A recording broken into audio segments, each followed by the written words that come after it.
ஓம் முருகா சரணம்.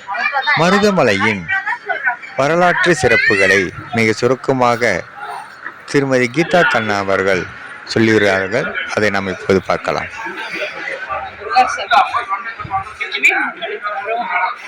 மருதமலை மூலிகை குணங்கள் நிரம்பிய மருத மரங்கள் நிறைந்து காணப்படுவதால் இம்மலை மருதமலை என அழைக்கப்படுகிறது. அது மட்டுமல்லாமல் அருணகிரிநாதர் திருப்புகழில் மருதன் என்று முருகனை அழைத்ததால் இம்மலை மருதமலை என சிறப்பு பெற்றது.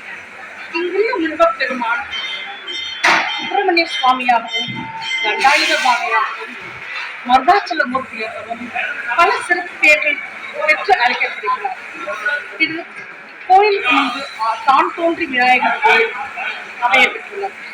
முழுமுதற் கடவுள் முருகன் இங்கு இருக்க பெற்றாலும் முதலில்